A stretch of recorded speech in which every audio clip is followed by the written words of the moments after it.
इस उम्र में पहुंचकर पैरों की एड़ियां तड़कने लगी है। चेहरे की झुर्रियां भी जब तब दिखने लगी हैं। कितनी भी कोल्ड क्रीम घिस लो, थोड़ी देर में ही जैसे त्वचा तड़कने लगती है। बूढ़े लोगों को देखना और बात है, लेकिन बुढ़ापे को अपने शरीर में महसूस करना और बात। सारी इंद्रियों की शक्ति धीरे धीरे जाने कहाँ गायब होने लगती है। बस एक ही चीज़ खत्म नहीं होती, और वो है अंदर की चेतना। कभी कभी सुषमा जी को झुंझलाहट भी होती है कि सारी शक्ति की तरह ये चेतना भी क्षीण क्यों नहीं हो जाती। यदि ऐसा हो जाए तो कितना अच्छा हो। सुबह उठकर खाओ पियो, हल्के फुल्के काम करो और सो जाओ। अवकाश प्राप्त जिंदगी में और है ही क्या, लेकिन ऐसा होता कहाँ है। उनकी चेतना के आंचल में ढेरों नश्तर घुसे हुए हैं। वे चाहती हैं कि उन्हें नोच कर बाहर फेंक दें। वे तो ज़मीन में उगे कैक्टस की तरह हैं, ऊपर से कितना भी काटो फिर उगाएंगे। एक नश्तर तो उनकी चेतना में पिरोए दिल की झिल्ली में जैसे बार बार ढंक मारता रहता है। माधुरी उनसे 6 वर्ष छोटी है।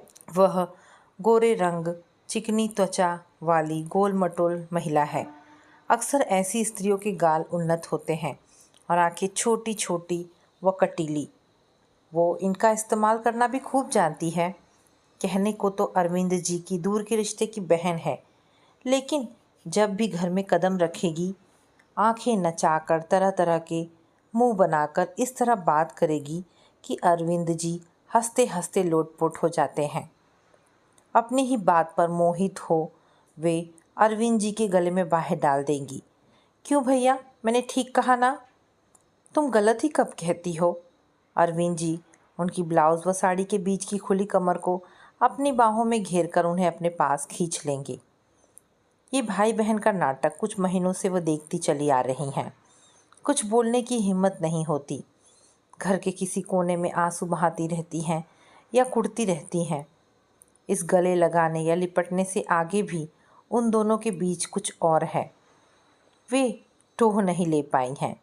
वैसे भी वे हर समय पति के पीछे थोड़े ही लगी रह सकती हैं। कभी कभी उन्हें अपने आप पर बेहद गुस्सा होता है। क्यों उन्होंने खुद को दब्बू बना रखा है।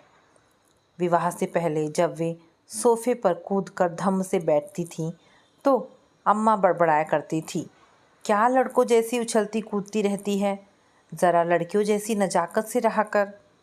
तीज से एक दिन पहले अम्मा एक कटोरी में मेहंदी घोलकर बैठ जाती। तब वे बहाना बनाती, माँ कल गणित का टेस्ट है। तू हर साल बहाना करती है। लड़कियों को पता नहीं क्या क्या शौक़ होते हैं। नेल पॉलिश लगाएंगी, लिपस्टिक लगाएंगी, चूड़ियाँ पहनेंगी, लेकिन एक तू नंगे डंडे जैसे हाथ लिए घूमती रहती है। चल आज तो मेहंदी का शगुन कर ले। बेहद खींचते हुए वे अम्मा के सामने बैठ जाती। अम्मा मेहंदी में नींबू, चीनी, चाय का पानी और ना जाने क्या क्या मिलाकर उसे तैयार करती। पर मेहंदी लगवाते हुए सुषमा शोर मचाती, माँ जल्दी करो, दुखता है। अम्मा तो जैसे 30 त्योहारों पर तानाशाह बन जाती थी। चुपचाप बैठी रह, कल नहाने से पहले तुझे हरे रंग की चूड़ियाँ पहननी है। ठीक है पहन लूँगी, लेकिन ये किसने कानून ने बनाया है कि मेहंदी लगाकर उसे धो डालो? मुझे तो मेहंदी का हरा रंग ही लुभावना लगता है। तू बड़बड़ मत कर, मेहंदी बिगड़ जाएगी। अम्मा के तानाशाही लाड़ दुलार में जैसे सुषमा का मन भीग भीग जाता था। वे हथियार डाल देती थी। दूसरे दिन मेहंदी लगे हाथों में हरे रंग की चूड़ियों के साथ हरे रंग की साड़ी जैसे तैसे पिन लगाकर पहन लेती। अम्मा निहाल हो उठती, कैसी राजकुमारी सी लग रही है। जिसके घर जाएगी वह धन्य हो जाएगा। अपनी शादी की दूसरी रात वे ऐसे ही तो नक से शीख तक तैयार हुई थी। ननद व जेठानी जी ने उन्हें सजाकर स्वयं ठगी सी रह गई थी। लेकिन जिनके लिए वह सज धज कर बैठी थी, उन्होंने बिना उनका चेहरा देखे ही रुखाई से कहा था, जाकर कपड़े बदल लीजिए, भारी साड़ी में गर्मी लग रही होगी। सुषमा अपमान का घूंट पीकर दूसरे कमरे में जाकर सूती जरी की किनारी वाली साड़ी पहनकर आ गई थी। उस निर्मोही ने फिर भी उनकी तरफ नहीं देखा था। बत्ती बंद करते हुए कहा था, शादी की भागदौड़ में आप भी थक गई होंगी, मैं भी थक गया हूँ। मुझे जोरों की नींद आ रही है। 2 मिनट में ही करवट बदलकर गहरी नींद में सो गए थे। अरविंद जी के साथ उनकी शादी की शुरुआत 8 दिन ऐसे ही बीते थे। वे अनब्याही दुल्हन की तरह मायके लौट आई थी। घर में जरा भी अकेलापन मिलता तो अपने आप झरझर आंसू बहने लगते। वे नहीं चाह रही थी कि कोई उनके आंसू देखे, लेकिन अम्मा की छठी इंद्री ने बेटी के मन की थाह को सूंघ ही लिया। एक दिन उन्होंने पूछ ही लिया था, तू अकेले में क्यों रोती है? पहले तो वे सकुचाई कि किस तरह कहे कि उनकी देह को पति ने स्पर्श तक नहीं किया। फिर संकोच छोड़कर सारी बात उन्हें बता दी। यदि ऐसा था तो शर्म को त्याग कर उनसे इसका कारण पूछना था। मैं ऐसी बातें कैसे पूछ सकती थी अम्मा? पति पत्नी के संबंधों में संकोच कैसा? वैसे हम लोगों ने पैसा तो भरपूर दिया था, लेकिन हो सकता है कि कुछ लेन देन के बारे में उनकी नाराज़गी हो। यदि वे ऐसे लालची हैं तो मैं वहाँ नहीं रहूँगी अम्मा। बेटी, पहले तू पूछ कर तो देख। अम्मा के प्रोत्साहन के कारण दूसरी बार ससुराल आकर वे खुद को आश्वस्त महसूस कर रही थी। जैसे ही अरविंद जी ने रात को बत्ती बुझानी चाहिए, उन्होंने उनका हाथ पकड़ लिया। सुनिए, ज़रा आज हम लोग बातचीत कर लें। अरविंद जी ने झुझलाकर हाथ छुड़ाया। क्या बात करनी है? शादी हो गई, तुम इस घर की मालकिन बन गई, और क्या चाहिए? यदि मैं आपका मन नहीं जीत पाई तो मेरा इस घर में आना बेकार है। तुम औरतों को चाहिए क्या? कपड़ा और खाना, इन चीज़ों की तुम्हें ज़िंदगी भर कमी नहीं होगी। फिर उन्होंने स्विच की तरफ हाथ बढ़ाना चाहा, पर सुषमा उनका हाथ दृढ़ता से पकड़ ली। नहीं, आज मुझे इतना अधिकार दीजिए कि मैं आपसे चंद बातें कर सकूं। वे बेमन पलंग पर तकिए के सहारे टिककर बैठ गए। अब कहो। मैं कहाँ नाराज़ हूँ? वह उन्हें आग्नेय नेत्रों से देखकर बोले। आपकी आंखें तो कुछ और ही कह रही हैं। वे जैसे हर प्रहार के लिए कलेजा कड़ा करके बैठी थी। मेरे चाचा जी से पूछो कि मेरी नाराज़गी का कारण क्या है। मैंने सुना तो था कि आपके पिताजी सीधे साधे हैं, शादी की हर बात तय करने के लिए आपके चाचा जी को आगे कर देते हैं। हाँ, उन्हीं चाचा ने रुपयों के लालच में मुझे तुम्हारे पिता के हाथों बेच दिया। उनका चेहरा भी तमतमा आया था। मेरे पिता दूल्हा खरीदने नहीं निकले थे। उन्होंने तो अपनी जाति की प्रथा के हिसाब से रुपया दिया था।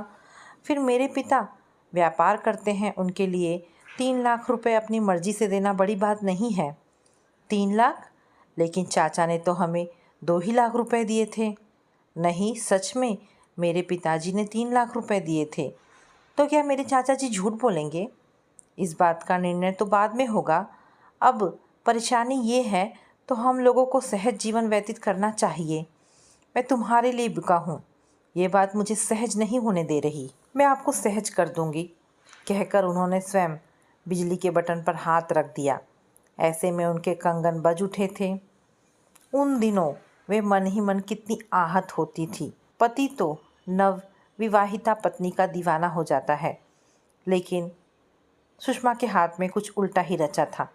जैसे कि उन्हें मेहंदी का भी उल्टा रंग ही पसंद आता था। वे ज़बरदस्ती उन्हें अपने आकर्षण में बांध रही थी। बस ऐसे ही एक बेटे व एक बेटी की माँ बन गई थी। कभी उन्होंने सुना था कि यदि दूल्हे व दुल्हन के मन में ब्याह के मंडप के नीचे कोई गांठ हो तो वह ज़िंदगी भर नहीं खुलती। क्या ये बात सच है? उसी मंडप में चाचा जी ने 1 लाख रुपए अपनी जेब में खिसका लिए थे। ये बात पंडित जी की बहुत खुशामद करने के बाद पता लगी थी। उन्होंने लाख कोशिश करके देख ली थी, पर अरविंद के दिल को वह पूरी तरह जीत नहीं पाई थी। इसीलिए नज़दीक के स्कूल में उन्होंने नौकरी कर ली थी। बच्चों के लिए एक आया रख ली थी। दोपहर के खाने के लिए अरविंद जी घर पर आते थे। आया उन्हें खाना खिला देती और घर की देखभाल भी कर लेती थी। तब स्कूल में बराबर की अध्यापिकाओं में उनका मन रम गया था। कभी स्कूल से ही पास के मार्केट में चाट खाने का प्रोग्राम बन जाता तो कभी पिक्चर देखने का। उधर अरविंद जी ने भी चैन की सांस ली थी कि वे उन पर अपनी खींच नहीं उतारती, अपनी सहेलियों में मस्त है। एक दिन एक अध्यापिका के पिता की मृत्यु के कारण स्कूल जल्दी ही बंद हो गया, सो वे जल्दी घर आ गईं। 10 मिनट तक वे दरवाज़ा खटखटाती रहीं। तब कहीं आया ने खोला। वह कुछ हकलाते हुए बोली, बच्चों को स्कूल छोड़ आई थी, साहब जल्दी घर आ गए हैं। क्यों? उनको दर्द हो रहा है। कहाँ? कमर में? ना ना नहीं, सिर में। उसकी हकलाहट पर उन्हें आश्चर्य हुआ। उन्होंने उसे घूर कर देखा। ये देख उन्हें कुछ ज़्यादा ही आश्चर्य हुआ कि यह तो बड़े ढंग से साड़ी पहना करती है, पर इस समय वह बेतरतीब सी क्यों नज़र आ रही है। और गले का पेंडेंट हमेशा बीच में रहता है, वो कंधे पर क्यों पड़ा हुआ है? बाल भी बिखरे हुए थे। उन्हें कुछ अजीब सा लगा, लेकिन वे सीधे अंदर घुसती चली गई। कमरे में देखा, अरविंद कुर्सी पर बैठे उल्टा अखबार पढ़ रहे हैं। उन्हें हंसी आ गई। क्या सिर में इतना दर्द हो रहा है कि उल्टे अक्षर समझ में आ रहे हैं? किसके सिर में दर्द हो रहा है? आपके और किसके? मेरे तो नहीं हो रहा है। खिसियाकर उन्होंने उल्टा अखबार सीधा कर लिया। मालती तो ऐसा ही कह रही थी। पहले सिर में दर्द हो रहा था, लेकिन मालती ने चाय बना दी। चाय के साथ दवा लेने से आराम है। उन्होंने कपड़े बदलने के लिए जैसे ही बेडरूम के कमरे में कदम रखा, पलंग की सिलवटें देखकर तो जैसे उनका खून ही जम गया। एक झटके में मालती की बेतरतीब बंधी साड़ी, उसका हकलाना, अरविंद जी का उल्टा अखबार पढ़ना और पलंग की सिलवटें जैसे उन्हें सब कुछ समझा गई थी। वे उसी कमरे में कपड़े बदलते हुए जार जार रो उठी थी। उन्हें अपने आप पर ही आश्चर्य हो रहा था कि वे मालती के बाल पकड़कर उसे घसीट कर बाहर क्यों नहीं कर देती, या अरविंद जी से लड़कर घर में हंगामा क्यों नहीं खड़ा कर देती। लेकिन वे खामोश ही रही। बाद में उन्होंने अचानक स्कूल से कई बार आकर देखा, लेकिन कभी कुछ सबूत हाथ नहीं लगा। हाँ, जब भी अरविंद घर में होते, उनकी आंखें हमेशा जिस ढंग से मालती का पीछा करती रहती, इससे उसके प्रति उनका आकर्षण छिपा ना रहता। जो पुरुष अपने मन की गांठ के कारण अपनी सुसंस्कृत पत्नी को भरपूर प्रेम नहीं दे पाते, वे अपने तन मन की प्यास बुझाने के लिए अक्सर भटक जाते हैं। उस दिन को याद करके जैसे आज भी नुकीला नश्तर उनके दिल में चुभता रहता है। जब वे कभी मालती को टोकती तो वह जवाब देती, जल्दी क्या है मेम साहब, अभी सारा काम हो जाएगा। एक बार मालती ने एक दिन की छुट्टी मांगी, लेकिन 4 दिनों बाद काम पर लौट कर आई। वे तो मौका ही ढूंढ रही थी, जानबूझकर आग बबूला हो गई थी। तुझे पता नहीं है मैं बाहर काम करती हूँ? मैंने सुशीला मैडम की बाई को बोला था कि मेरे पीछे आपका काम कर ले। सिर्फ एक दिन आई थी। आज तू अपना हिसाब कर और जल्दी चलती बन। पहले साहब से तो पूछ कर देख लो, मुझे निकालना पसंद करेंगे कि नहीं, कहकर वह कुटिलता से मुस्कुराई।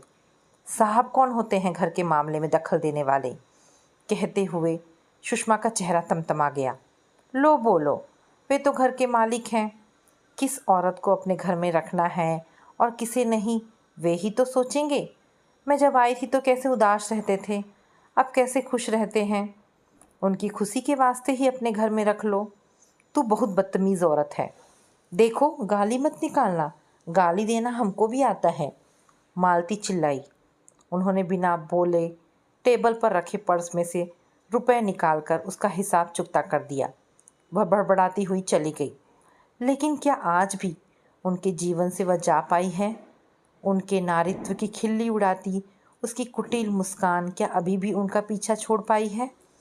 अब बुढ़ापे में ये माधुरी आमरी है। वह अक्सर अपने बचपन के किस्से सुनाती है। भाभी, जब हम अपने मौसी के यहाँ, यानी कि भैया की चाची के यहाँ गर्मियों की छुट्टियों में जाते थे, तो जानती हो, तब ये बिल्कुल जोकर लगते थे। ये किताब लेकर हमेशा छत पर पढ़ने चले जाते थे। मैं पीछे से इन्हें धक्का देकर हो करके डरा देती थी। तब हमेशा चुप रहने वाले अरविंद जी भी चहकते। और जानती हो, इसने मुझे भी शैतान बना दिया था। एक बार ये कुर्सी पर बैठी तकिए का गिलाफ काट रही थी। मैंने इसकी चोटी का रिबन कुर्सी से बांध दिया था। जब ये कुर्सी से उठी तो धड़ाम से ऐसे गिरी। अरविंद जी ने कुर्सी पर से उठकर गिरने का ऐसा नाटक किया कि सीधे माधुरी की गोद में जा गिरे और दोनों देर तक खिलखिलाते हंसते रहे। सुषमा क्रोध से कसमसा उठी थी कि 62 वर्ष की उम्र में इस बुढ़ऊ को क्या हो गया है। फसाद की जड़ ये माधुरी ही है। इसके पति अक्सर टूर पर रहते हैं, बच्चे हॉस्टल में रह रहे हैं, इसलिए जब तब उनके घर आ टपकती है। बड़े हक से आते ही घोषणा कर देती है, आज तो हम यहीं खाना खाएंगे। अरविंद जी रिटायर्ड हैं। इस उम्र में यदि कोई चुहल करने वाला मिल जाए तो फिर तो चांदी ही चांदी है। सुषमा से वे कभी ठीक से जुड़ नहीं पाए। माधुरी से मिल रहे इस खुले दिल के प्यार दुलार से जैसे उनके चेहरे पर रंगत आ गई है। वे मन ही मन कुढ़ती रहती हैं। वैसे पति ऐसा कुछ नहीं करते कि उनसे लड़ झगड़ सके। दोनों के रिश्तों के ऊपर भाई बहन का बोर्ड लगा है। वे कहे भी तो क्या। वैसे उनके दिल के दौरे का कारण भी तो माधुरी ही थी। उस दिन दोपहर में खाना बन चुका था। खाना लगाने के लिए माधुरी की सहायता लेने वे कमरे में जा रही थी। अचानक दरवाजे के पर्दे के पीछे ही वे माधुरी की आवाज़ सुनकर रुक गई। छोड़िए भैया। तुम मुझे भैया क्यों कहती हो? अरविंद का अधीर स्वर सुनाई दिया था। जब हम जवान थे तो मैंने आपको भैया कहने से इनकार किया था। खुद आगे बढ़कर आपका प्यार मांगा था, लेकिन तब आपने मेरा प्यार ठुकरा दिया था। हाँ, ये मेरी कायरता थी। तुम मुझसे उम्र में कितनी छोटी थी। फिर मैं अपने रिश्तों के कारण डर गया था कि घर वाले क्या समझेंगे। बस उन्हीं कारणों से तुम्हारी माँ के सामने शादी का प्रस्ताव नहीं रख सका। तो अब मेरे पास क्यों आना चाह रहे हैं? इसीलिए कि चाचा जी द्वारा रुपए के लालच में ज़बरदस्ती मेरे सिर मढ़ दी गई पत्नी के लिए मेरे दिल में कोई दिलचस्पी नहीं है। ये सुनते ही सुषमा का सिर घूम गया। अपनी उम्र, अपना पूरा जीवन इस घर को दे दिया, फिर भी उम्र के इस मुकाम पर अब यह कह रहे हैं। उन्हें लगा था कि उनकी छाती के बाईं ओर एक बवंडर उठ रहा है। फिर उन्हें कुछ याद न रहा कि वे कितनी देर बेहोश रही थी। दिल के पहले दौरे से उबरने में उन्हें कई महीने लग गए थे। बेटी व बेटे के परिवार उनकी देख रेख के लिए आ गए थे। उस समय अरविंद उनके पलंग के आसपास ही रहते थे। उन्हें आश्चर्य होता कि कैसा होता है पति पत्नी का रिश्ता। आपस में प्यार हो या ना हो, एक दूसरे के साथ की आदत तो हो ही जाती है। एक की तकलीफ़ दूसरे की तकलीफ़ बन जाती है। बेटे अजय ने बहुत ज़िद की कि वे दोनों उसके साथ ही चले, लेकिन वे अड़ी रहीं। अजय, जब हाथ पैर थकने लगेंगे तब तो तुम्हारे पास ही आना है। अभी तुम आज़ादी से रहो। बच्चों के परिवारों के जाते ही फिर माधुरी का आना शुरू हो गया था। कुछ महीनों बाद उन्होंने अपने स्वास्थ्य पर काफ़ी हद तक काबू पा लिया था। उनके मन में क्रोध उभरता रहता था कि उनकी अब कितनी ज़िंदगी ही बची है। 3-4 साल या हद से हद 7-8 साल। फिर क्यों वे पति के रिश्तों को लेकर कुढ़ती रहती हैं। उनकी बर्दाश्त करने की सीमा चुक गई थी। वे समझ ही नहीं पा रही थी कि माधुरी की बच्ची से कैसे पीछा छुड़ाए। उनकी उम्र भी ऐसी थी कि यदि इस बारे में किसी से शिकायत करे तो वह उनकी झुर्रियों को देखकर हंस देगा। उन्हें लगता है अब अपने आप ही कोई रास्ता खोजना होगा। एक दिन उन्हें पता लगा कि माधुरी के पति आलोक जी टूर से लौट आए हैं। उन्होंने माधुरी को फ़ोन किया, आज हम लोग शाम को खाने पर आपके यहाँ आ रहे हैं। उन्होंने माधुरी के घर पहुंचकर अपना लाया स्टील का डब्बा खोला और उसमें से एक गुलाब जामुन निकाल कर आलोक जी के सामने खड़ी हो गई। मुंह खोलिए, मैंने ये गुलाब जामुन खास तौर से आपके लिए बनाए हैं। आलोक ने उनकी इस अचानक उमड़ रहे दुलार से हैरान होकर मुंह खोल दिया। तब सुषमा उनके मुंह में अपने हाथ से गुलाब जामुन डाल देती है। बताइए कैसा लगा? बहुत ही स्वादिष्ट। जब तक माधुरी किचन में खाना बनाती रही, वे अपने से छोटे आलोक को बातों में उलझाए रही। पूर्व मुलाकातों में वे समझ गई थी कि लंबी यात्राओं ने आलोक में किताबें पढ़ने का शौक़ पैदा कर दिया है। वे खाने पीने के भी बहुत शौकीन हैं। जब भी आलोक शहर में होते वे अरविंद के संग वहीं चल देती थी। अरविंद जी अक्सर उनके घर चलने से आनाकानी करते, क्योंकि वे माधुरी से खुलकर बातें न कर पाते थे। तब वे उनसे कहती, देखते नहीं हो, आलोक नहीं होते हैं तो माधुरी किस तरह साधिकार हमारे घर आ जाती है। मेरा कितना समय उसकी खातिरदारी में निकलता है, क्यों ना हम लोग भी उसके घर जाया करें। अब मन ही मन कुढ़ने की माधुरी की बारी थी। वह भाभी को आलोक से देश विदेश की चर्चा करते देखती, किताबों का आदान प्रदान करते देखती तो हैरान रह जाती। वह इतनी प्रतिभाशाली नहीं थी कि इतनी ऊंची ऊंची बातें कर सके। आलोक तो उनसे मिलकर निहाल हो उठे थे। सुषमा भाभी जी, आपसे बातचीत करके मुझे पहली बार पता लगा कि महिलाओं का भी मानसिक स्तर ऊंचा हो सकता है। जब भी वे शहर में होते तो माधुरी पर जोर डालते कि चलो आज सुषमा भाभी जी के यहाँ चलते हैं। उनके घर के अंदर आते ही वे घोषणा कर देते, भाभी जी आज तो हम आपके हाथ का खाना बना खाएंगे, बहुत दिनों से लजीज खाना नहीं खाया है। तब माधुरी बुरा मान जाती, तो क्या मैं बुरा खाना बनाती हूँ? खाना तो तुम भी अच्छा बनाती हो माधुरी, लेकिन सुषमा भाभी जी के हाथ के खाने की बात ही कुछ और है। जब वे दोनों किसी बहस में मशगूल होते तो उनकी आंखों से छिपा न रहता कि अरविंद जी और माधुरी के चेहरे पर हवाइयाँ उड़ रही हैं। उन्हें अरविंद का चेहरा देखकर मन ही मन हंसी आती। धीरे धीरे माधुरी उनके घर आना कम करती जा रही थी। यदि आती भी तो अरविंद जी से कुछ दूरी बनाए रखती। उसने मन ही मन समझ लिया था कि उसके पति भाभी जी से बेहद प्रभावित हैं। वे उम्र में बड़ी हैं तो क्या हुआ, उनका बौद्धिक आकर्षण तो उन्हें बांधे ही रखता है। एक दिन आलोक उनके यहाँ आकर खूब हंसे। भाभी जी, जानती हैं आपकी ननद उम्र से पहले ही सठिया गई है। मैं आपसे ज़्यादा बातचीत करता हूँ तो इन्हें लगता है कि हमारे बीच रोमांस चल रहा है। हो भाभी जी, मैं तो यहाँ आना चाहता हूँ लेकिन यही मुझे रोकती रहती है। माधुरी दीदी, आपने ऐसा सोच भी कैसे लिया? मेरी उम्र भी तो देखी होती। कहीं ऐसा तो नहीं कि सावन के अंधे को हमेशा हरा ही हरा दिखाई देता है। भोले आलोक कुछ समझ ना पाए, लेकिन अरविंद जी व माधुरी पर मानो घड़ों पानी पड़ गया। अरविंद जी भी उन्हें एक साधारण गृहिणी समझते थे। अब वे भी उनके बौद्धिक ज्ञान से चमत्कृत हैं। एक दिन उन्होंने पूछा, तुम में इतना ज्ञान कहाँ से आया? आपने तो सारा जीवन अपनी नौकरी व अपने में ही गुमसुम रहकर निकाल दिया, पर मैं बच्चों के बड़े होने पर कैसे जीवन काटती? इन्हीं किताबों की बातों में दिलचस्पी लेकर जीवन काटा है। मैं तुम्हारे साथ रहकर भी तुम्हें समझ नहीं पाया, तो अब समझ लीजिए।